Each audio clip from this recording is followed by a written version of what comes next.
Hello, everyone. My name is Ron Lewis with Oneness Workshop in the School of Divine Identity and Consciousness. And today this lecture is about feeling our divine nature, regaining consciousness, and bowing down to the one life within us. I know that sounds like a long title, but we're going to try to cover a few of these things today. Even though we are a unique expression of divine life with our own individual frequency pattern, every living organism still shares the exact same divine identity. It is as follows. There is only one pure, unadulterated, divine, eternal life living every being, creature, plant, organism, and moving every molecule and atom. This one, only, vibrating, conscious, pure energy spirit of goodness, peace, love, joy, kindness, and abundance is resonating inside of us, sustaining us. The one great life force that lives us is present everywhere, in everyone and everything, all the time. Think about this. An all-knowing, all-powerful, all-feeling, all-seeing divine intellect is flowing and resonating within you right now, in every cell of your body. And now is all there ever is. We don't have to pay for this one great unconditional life at all. It's absolutely free. This one life will never hurt us, nor could it ever harm us in any way whatsoever. Within this one great eternal life, there is no fear, there is no hate, there are no sides, no good versus evil, no obedience or disobedience, no doctrinal laws, no religion, and no punishment or reward, period. There is only one divine order of perfect harmonic balance. We call the one great life living us all the first truth we must know before we can recognize divine truth in anything else. For all divine truth is a copy of the first truth.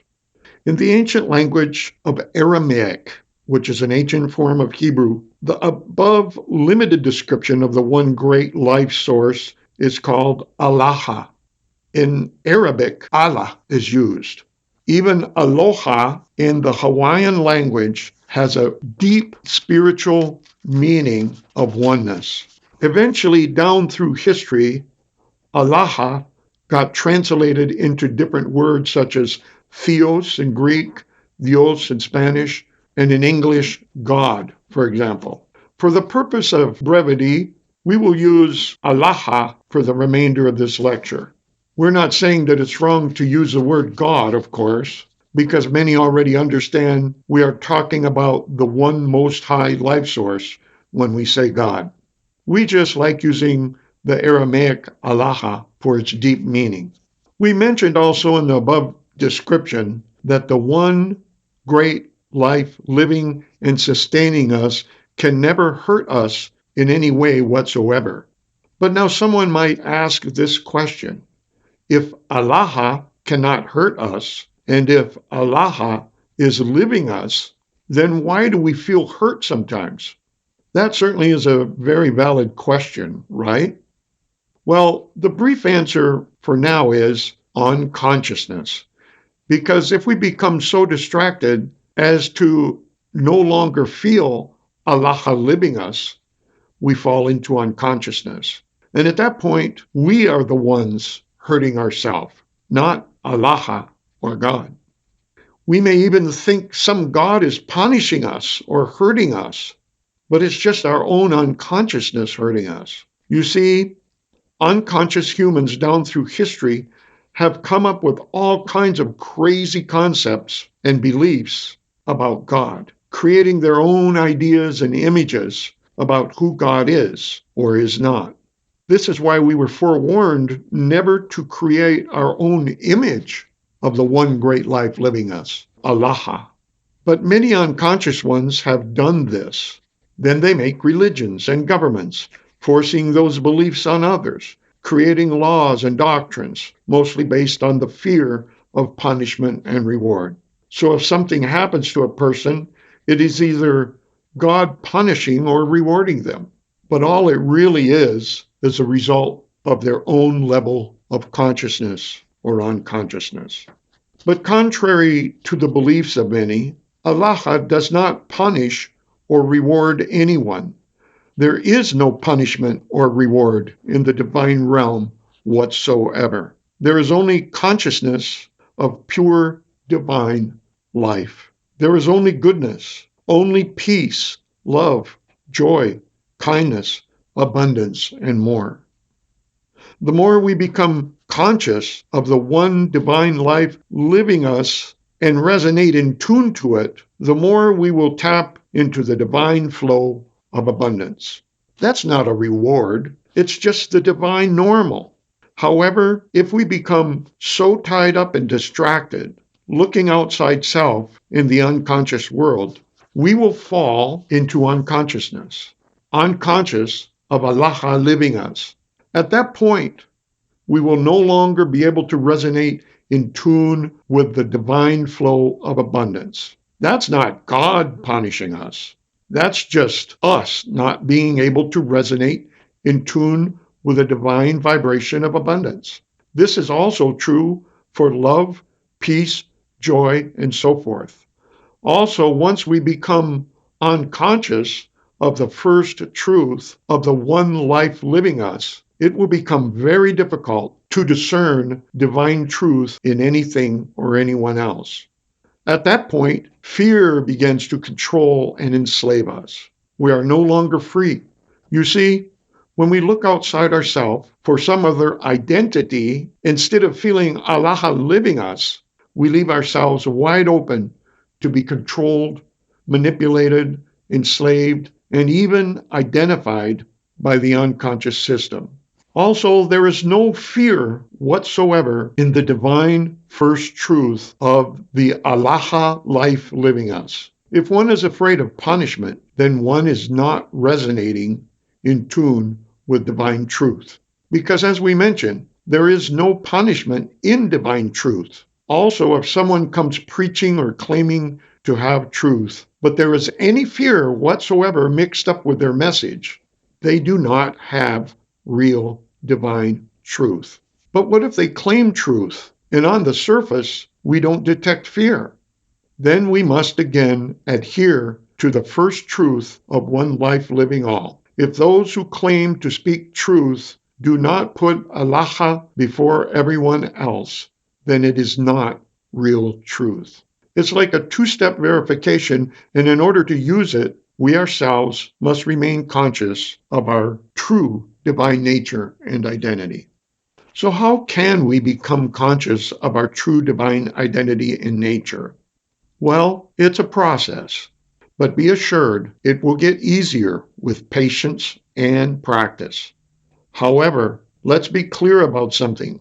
Becoming conscious of our true divine nature is not something you're going to learn by going to church, reading many books, following some guru, or academically in some school. No, you don't need to have a PhD, be a lifelong student in theology to become conscious of your true divine nature and identity. In fact, these things will most likely hinder your progress in regaining consciousness and distract you. Don't waste precious time becoming distracted by them. The first step in becoming conscious of your true divine identity and nature is something we have already mentioned and discussed in this lecture. In fact, the first truth of the one great Allah life living, flowing, and resonating in you is the first step. We must practice feeling, loving, and having reverence for the one great breathing life living in us with our whole heart, our whole mind, and our whole self. The next step is to practice feeling, loving, experiencing, and having reverence for Allah living in everyone and everything else.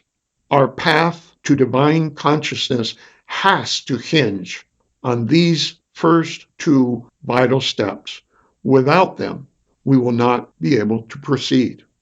So we must constantly recognize in each other at all times and retain in our mind and heart that we are all one great life living us. In other words, when I look into your eyes, I see Allah, God, looking back at me through your eyes. I know and feel that you are a unique expression of Allah living and flowing in you, and you know and feel the same thing about me. Now we bow down in spirit and in truth to the one great life living each other. Now we don't bow down to each other as humans, but we bow down to the one life who lives us. In fact, the word worship in Aramaic actually means to bow down. So now we can understand why the Master said to the woman at the well, "The hour is coming, and the hour is now, when they will worship, bow down, not in the mountains or in Jerusalem in a temple, but the hour is coming, and now is, when they will worship, bow down in spirit and in truth." Because the Spirit of Allah flows in us. And that is the first truth we must know. You see, we recognize and bow down to the only divine truth and spirit living in each other. That's it. It's the first thing we must feel and see when we look in each other's eyes. I know we are repeating here, but we just cannot emphasize this enough. This is our first step to becoming conscious of our true divine nature and identity. We are going to practice this on everyone we meet and greet every single day. Practice, practice. Yes, patiently practice these first two steps.